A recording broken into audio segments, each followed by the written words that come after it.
Students, welcome in the online classes of DAV School. As you know, in the class 6G Science, we are on chapter 11th. Our today's topic, let's proceed.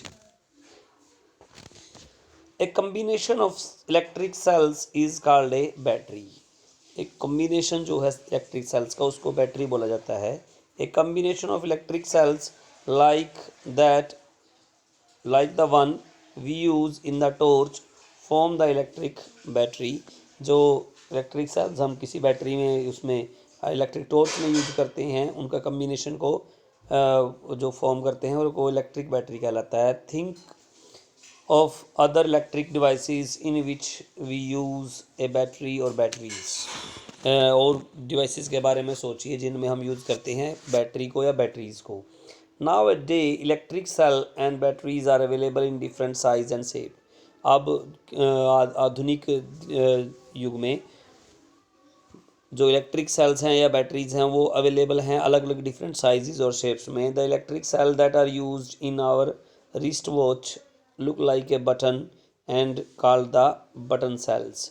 जो हमारी wrist watch यानी कि हमारी जो घड़ी होती है हाथ में बांधने वाली उसमें जो इलेक्ट्रिक सेल यूज होता है वो बटन के टाइप का होता है, उसको बटन सेल्स बोला जाता है. Now we have electric bulb. Electric bulb, a torch bulb has an outer covering of glass that is fixed of metallic base on a metallic base. जो टॉर्च का बल्ब है उसकी कवरिंग जो होती है ग्लास की होती है और वो फिक्स होता है एक मेटेलिक बेस से. There is a thin coiled metal wired inside a glass cover. एक पतली सी कॉइल होती है मेटल वायर की जो कि इनसाइड द ग्लास होती है. It is this wire that gets heated up and the gives us light. ये यही वायर होती है जो हीट होती है और हमें लाइट देती है. This thin wire metal wire is called the filament of the bulb. इस थिन वायर को फिलामेंट बोला जाता है बल्ब का. This filament is supported by two thick wires. यह जो फिलामेंट है वो दो वायर के द्वारा सपोर्ट दी होती है इसको. One of these is connected to the metal tip of the base of the bulb and other wire is connected to the metal tip along the long side of the metal cover at the base of the bulb. एक जो है जो एक wire है वो metal tip जो होती है बेस की उससे कनेक्ट होती है जबकि दूसरी जो है वो metal tip along the long side of the metal cover of base of bulb से कनेक्ट होती है. The two terminal are connected in such a way that they do not touch each other. दोनों terminal को इस तरह से connect किया जाता है कि वो एक दूसरे को टच ना करें. आप देख भी सकते हैं हमारे घरों में भी अब तो एलईडी लाइट आ गई हैं. पहले जो है ऐसे बल्ब यूज होते थे, इसके अंदर ये फिलामेंट होते थे, ये सब दिखाया गया है इसका. ये टॉर्च का बल्ब भी है इधर.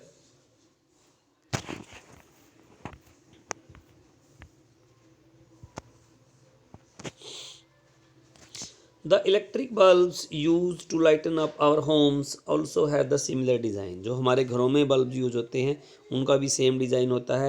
One main point of difference is here that the two metallic contacts are both around the bases of the bulb. जो मेन पॉइंट है डिफरेंस जो होता है टू मेटेलिक कॉन्टैक्ट में वो around the base of the bulb होता है. Now next one is LED. Nowadays LED based lamp are also increasingly used a light sources. अब नए दिनों में बल्ब जो है कम यूज़ होते हैं. LED जो हैं LED बेस्ड लैम्प्स जो हैं वो ज़्यादा यूज होने लगे हैं. LED stand for the light emitting diode. LED को क्या बोला जाता है? Light emitting diode. They are perform over bulb as LED lamps has a long life and consume very little power. इन्होंने बल्ब की बजाय ज़्यादा अपेक्षा में यूज होने लगे हैं क्योंकि इनकी लाइफ ज़्यादा लंबी है और पावर जो है बिजली भी कम लेते हैं. The only problem is that their cost is somewhat high. इनकी कॉस्ट जो है थोड़ी सी ज़्यादा महंगी है. However the long life and the low power consumption are great advantage. जबकि जो लॉन्ग लाइफ इनकी वो, और लो पावर कंजप्शन जो है वो ग्रेट एडवांटेज है, बड़ा फ़ायदेमंद है। They are also very eco friendly, वो बहुत ही इको फ्रेंडली हैं।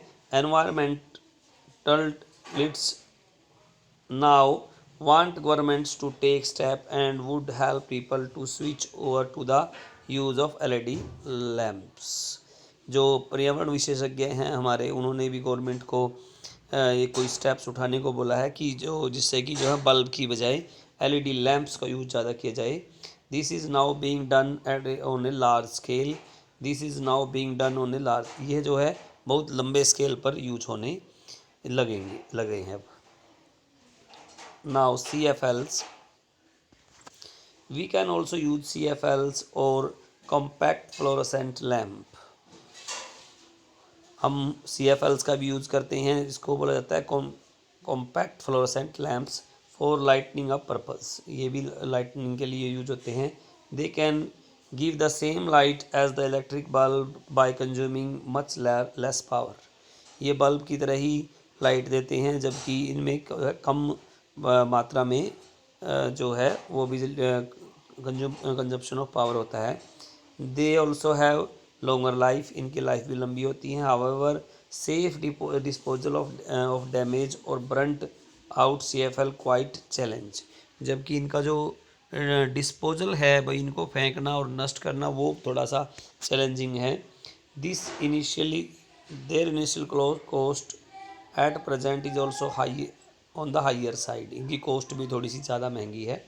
Because of their not so eco friendly nature, इनकी इको फ्रेंडली नेचर ना होने के कारण they are now being increasingly replaced by LED based lamps, इनको LED बेस्ड लैम्प से रिप्लेस कर दिया गया है।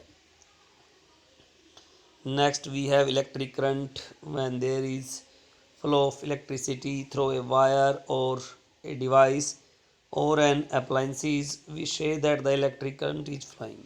जब कोई इलेक्ट्रिसिटी पास करती है किसी वायर में से, डिवाइस में से, या किसी उपकरण यानी अप्लाइंसेस में से, तो हम कहते हैं कि इलेक्ट्रिक करंट फ्लो कर रहा है। द इलेक्ट्रिक सेल और battery that can make current flow through a device can be compare to pump that may be used. जो इलेक्ट्रिक सेल है या बैटरी है उसको करंट फ्लो करेगा किसी डिवाइस से, उसको कंपेयर किया जाता है जो पंप है यूज किया जाता है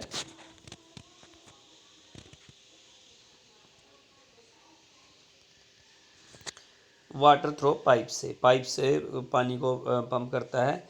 when we connect a device to a cell, जब किसी डिवाइस को सेल से कनेक्ट करते हैं, the direction of current flow is taken from its positive terminal to negative terminal via the connecting electric wires and device connecting to the cell। जब किसी भी device को कनेक्ट किया जाता है, जो डायरेक्शन होती है करंट फ्लो की वो पॉजिटिव टू नेगेटिव टर्मिनल होती है। कहाँ से? इलेक्ट्रिक वायर से होकर या डिवाइस से होकर वो करंट फ्लो करता है। We can now understand why electric devices appliances have two terminal, इसलिए हम समझ सकते हैं कि क्यों इलेक्ट्रिक डिवाइसेज और अप्लायंसेज के दो टर्मिनल्स होते हैं। The current enters the device through one terminal and leaves it through the other terminal, current जो है एक टर्मिनल से एंटर करता है और दूसरे से बाहर निकल जाता है।